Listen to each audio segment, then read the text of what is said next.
Salve Bapak Ibu, saudara-saudariku yang terkasih dalam Tuhan. Aku bernama Stella Wijaya. Kamu bisa memanggilku Kak Stella.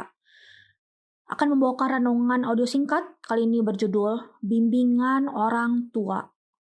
Ayatnya diambil dari Kolose 3 ayat 20, bunyinya, Hai anak-anak, taatilah orang tuamu dalam segala hal, karena itulah yang indah di dalam Tuhan.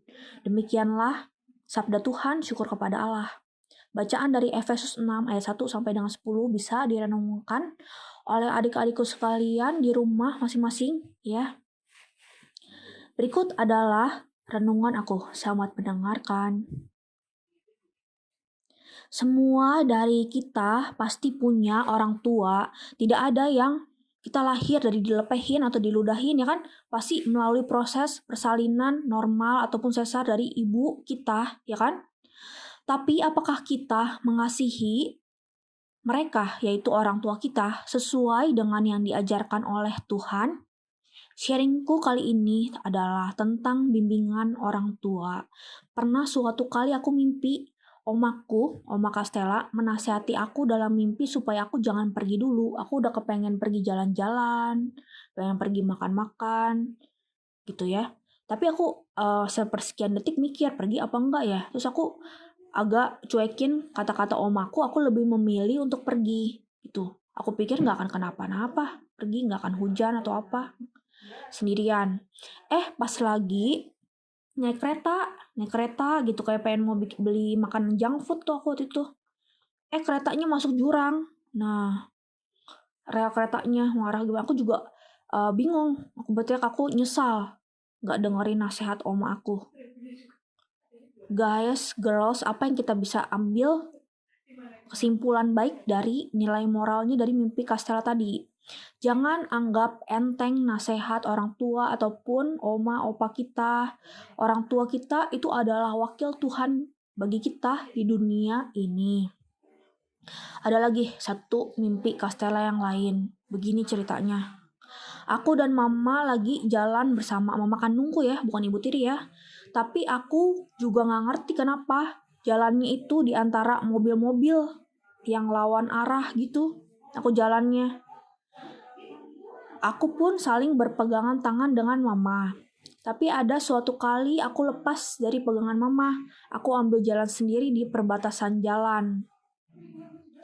Jalan itu kuanggap aman karena sepi, jarang ada mobilnya. Pas jalan, cukup lama juga. Apa yang terjadi? Tebak adik-adikku sekalian. Aku menundukkan kepala, merhatiin tiap langkahku di jalanan itu. Dengan sangat hati-hati, mencoba menjaga diriku dengan sebaik mungkinnya dari samping kiri kanan mobil. Yang kan aku lawan arah, tapi aku di pinggir. Nah ya, aku berjalan sedemikian hati-hatinya, hati-hati yang aku bisa. Tuh sudah gitu aku kaget. Gak disangka tiba-tiba terdengarlah suara kencang bunyi klakson. Aku lihat ke depan, ternyata ada bus gede sedang melaju dengan kecepatan tinggi. Wah, aku gak bisa apa-apa. Gimana nih sampai sekian detik aku mikir ya. Ini juga gak tahu kenapa, untung tangan mamaku dengan sigapnya langsung menarik aku ke sampingnya, ke jalanan mobil-mobil yang lagi macet. Kalau lagi macet kan pada berhenti diem gitu, aku gak akan kenapa-napa. Syukurlah, puji Tuhan, syukur kepada Allah semesta alam. Selamat lagi. Ternyata ya, saat aku lepas pegangan dari pegangan mamaku, mama yang asli bukan mama tiri ya, mama Esther Wijaya namanya ya. Mama tetap mengawasi aku dan menjagai aku merasa terharu sekaligus senang dan lega karena berhasil selamat dari yang namanya bahaya. Sobat pendengar dimanapun juga kalian berada, adik-adikku sekalian, dalam hidup ini tidak semua hal dapat kita lalui dengan lancar. Mungkin ya seperti itu, seperti di jalan yang penuh dengan mobil macet yang lawan arah. Hidup kita seringkali menemui hambatan, tantangan, dan masalah. Beruntung bagi kita yang masih punya papa mama asli, terutama mama yang penuh kasih, merawat, dan membesarkan kita sadari kita kecil. Kalau dari pengalaman aku ya, peran orang tua itu besar sekali buat aku.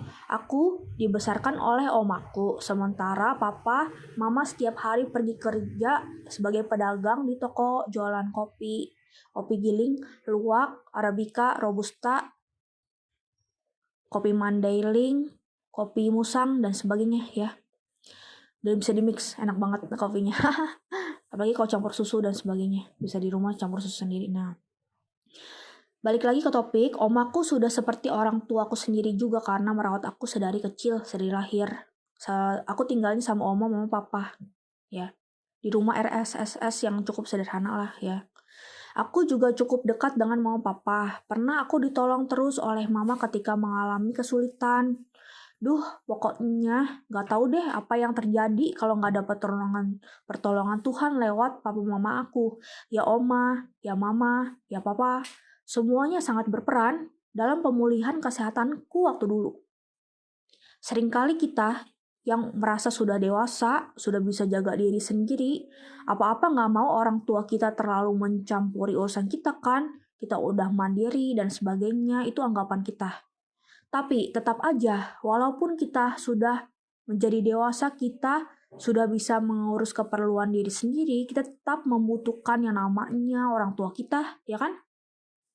Misalnya ya, saat mengalami kesulitan dan masalah, aku deh, pasti kalian pernah mentok juga kan, nggak tahu harus kemana. Akhirnya minta tolong orang tua lagi. Karena orang tua kita sudah lebih berpengalaman dari kita.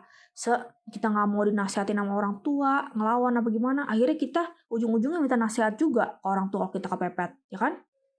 Aku pernah baca secara data ataupun faktanya. Kalau umur 20 ke atas, itu masih perlu dibimbing oleh orang tua. Masih perlu pengawasan untuk menempuh kehidupan yang lebih dewasa lagi. Seringkali aku sekarang udah umur 33 tahun, umur 33 tahun di tahun 2020 ini, seringkali aku pun merasa tahu yang terbaik buat diri aku sendiri dan enggan untuk mengikuti nasihat orang tua, padahal ada kalanya aku pun bisa salah atau mungkin kurang tepat dalam menentukan sikap atau pilihan hidup aku. Orang tua kita lah yang tahu yang terbaik buat kita sebenarnya ya. Karena orang tua kita yang mengenal diri kita sebenarnya siapa ya. Paling mengenal ya kan.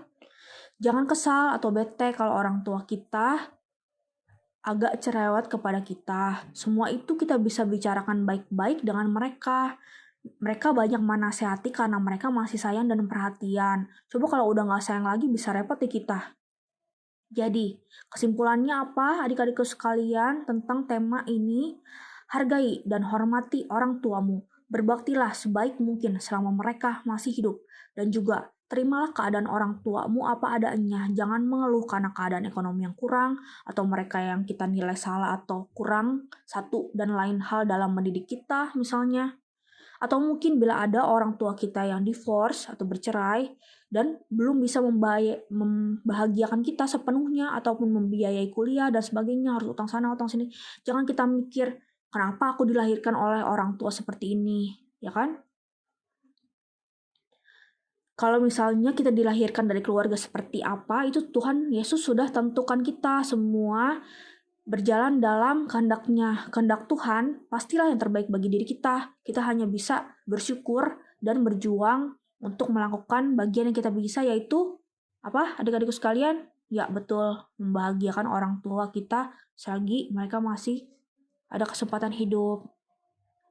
Berikut adalah kutipan dari khotbah Pendeta Billy Kristanto di Big TV Reform 21 channelnya, TV kabel Big TV. Kebijaksanaan dan kedaulatan Tuhan mempercayakan kamu untuk dididik ke keluargamu sekarang. Menurut Tuhan, ini adalah jalan yang terbaik. Hal ini semua melampaui idealisme kita, imajinasi kita, dan apa yang kita anggap baik. Ya, demikianlah renungan dari Kak Stella. Terima kasih banyak sudah menyediakan waktu untuk mendengarkan. Mari kita satukan hati untuk berdoa. Dalam nama Bapa dan Putra dan Roh Kudus, amin. Ya Bapa di surga, terima kasih Kau telah menyertai kami lewat keberadaan orang tua kami. Ampuni kami kalau kami banyak berbuat kesalahan kepada orang tua kami. Ataupun kami sering merasa orang tua kami kurang ini, kurang itu, dan sebagainya. Ajarilah kami untuk menerima mereka apa adanya, ya Tuhan, Semoga aku lebih bisa menuruti nasihat mereka karena orang tua sebenarnya sudah mengenal diriku dengan semakin baik. Mereka adalah orang tua yang baik dan mereka adalah wakilmu di dunia ini. Amin. Dan Bapa dan Putra dan Kudus. Amin.